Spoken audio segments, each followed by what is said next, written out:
Hi friends, welcome back to my channel with me Vijayalakshmi Janathan. இன்னைக்கு ஒரு சூப்பரான recipe plus vlog ரெண்டுமே பார்க்கலாம். இப்போ நான் கடைக்கு போயிட்டு காய்கறிலாம் வாங்கிட்டு வந்திருக்கேன்.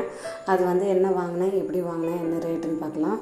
இது மொத்தமே பார்த்தீங்கன்னா 508 rupees ஆகிருக்குங்க. சென்னையில் காய்கறி வாங்குறதுக்குனே தனியாக ஸ்பெஷலாக சம்பாதிக்கணும் போலங்க, அந்த ரேஞ்சில் இருக்குது. இங்கே வந்து பார்த்திங்கன்னா இலக்கி பழம் வாங்கியிருக்கேன். இது வந்து ஒரு 400 கிராமுக்குள்ளே வந்துச்சு, ப்ளஸ் 2 வாழைக்காய். இதை வச்சு தான் ரெசிபி பண்ண போகிறோம். கருவேப்பிலை கொத்தமல்லி மட்டும் ஃப்ரீயாக கிடச்சிடுதுங்க எங்கே போனாலும். அடுத்தது 1 கிலோ தக்காளி. இதெல்லாம் வந்து எப்படி ஸ்டோர் பண்ணுறதுன்னு நான் சொல்லித்தரேன். இந்த தக்காளி பார்த்திங்கன்னா கொஞ்சம் கேர்ஃபுல்லாக வாங்காமல் விட்டுட்டேன். இதுக்குள்ளே ஒரு ஓட்டை இருந்துச்சா, ஓட்டு வழியாக என்னவோ வருதுன்னு பார்த்தா ஃபுல்லாக புழு இருக்க தக்காளி எப்படிங்க யூஸ் பண்ணுறது, வேஸ்ட்டாக போச்சு. அடுத்தது உருளைக்கிழங்கு ஒரு 1/2 kg அளவுக்கு வாங்கியிருக்கேன். இது வந்து பார்த்திங்கன்னா மண் உருளைக்கிழங்கு. அதே போல் கேரட் ஒரு 1/2 kg.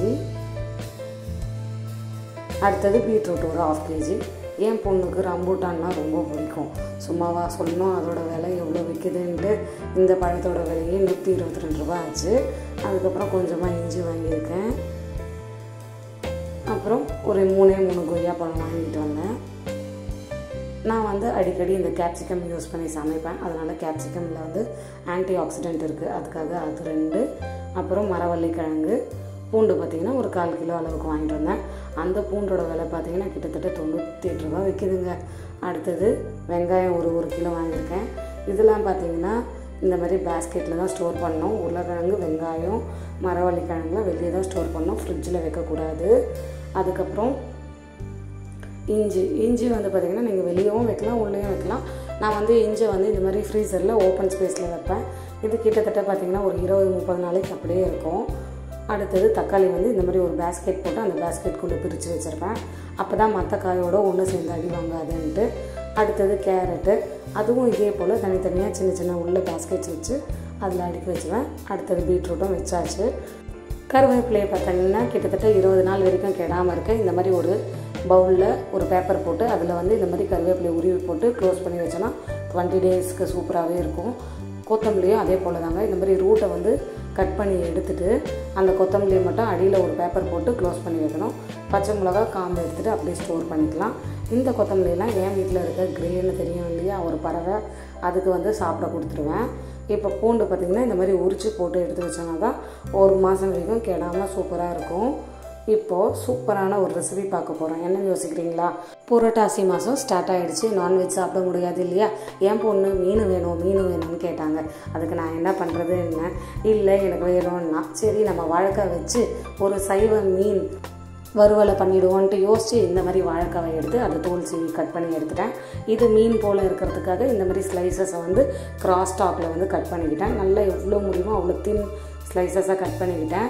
அதே போல் பார்த்திங்கன்னா ரொம்ப இந்த மாதிரி ஸ்லாண்டிங்கில் கட் பண்ணால் தான் நமக்கு பார்க்குறதுக்கு அந்த மீன் லுக்கு வரும். அதே போல் பார்த்திங்கன்னா இது டேஸ்ட்டு சூப்பராக இருக்கும், மீனுக்கு ஈக்குவலாகவே இருக்கும். இப்போ பார்த்திங்கன்னா இந்த சென்டரில் ஸ்பூனை வச்சு ஒரு ஓட்டை இந்த மாதிரி போட்டுக்கிறேன். நீங்கள் கத்தி வச்சுனாலும் போடலாம், இல்லைன்னா வந்து இந்த மாதிரி ஒரு ஸ்ட்ரா இருந்தாலும் குத்தி ஓட்டை போட்டுக்கலாம். இப்போ இது ரெடி பண்ணியாச்சு. இதை வந்து தண்ணியில் போட்டு நல்லா வாஷ் பண்ணி எடுத்துக்க போகிறேன். வாழைக்காயில் பார்த்திங்கன்னா ஒரு மாதிரி தோக்குற ஸ்மெல் இருக்கும், அதுக்காக வாஷ் பண்ணி எடுத்துக்கிறேன். இப்போ மசாலா ரெடி பண்ணிடலாம். அதுக்கு 2 பூண்டு, 1 துண்டு இஞ்சி, கொஞ்சமாக கருவேப்பிலை கொத்து, சீரகம் பார்த்திங்கன்னா 1 ஸ்பூன்லேருந்து 1/2 ஸ்பூன் உங்களுக்கு காரத்துக்கு ஏற்ற போல் ஆட் பண்ணிக்கலாம். அது கூடவே 1 டேபிள் ஸ்பூன் அளவுக்கு வெறும் மிளகாய்த்தூள், கொஞ்சமாக மஞ்சள் தூள், பெப்பர் வந்து பார்த்திங்கன்னா 1/2 டேபிள் ஸ்பூன் அளவுக்கு ஆட் பண்ணியிருக்கேன். தேவையான அளவுக்கு உப்பு சேர்த்துட்டு இதெல்லாம் நல்லா பிளெண்ட் பண்ணி எடுத்துகிட்டு ஒரு பவுலில் வந்து ட்ரான்ஸ்ஃபர் பண்ணிடலாம். இப்போது இந்த மசாலாவோட கொஞ்சமாக நான் வந்து எண்ணெய் சேர்க்க போகிறேன். எண்ணெய் விட்டுட்டு நீங்கள் தண்ணி வேணாலும் சேர்க்கலாம். நான் எண்ணெய் ப்ளஸ் தண்ணி 2 சேர்க்க போகிறேன். கொஞ்சமாக அரிசி மாவு சேர்த்துட்டேன்.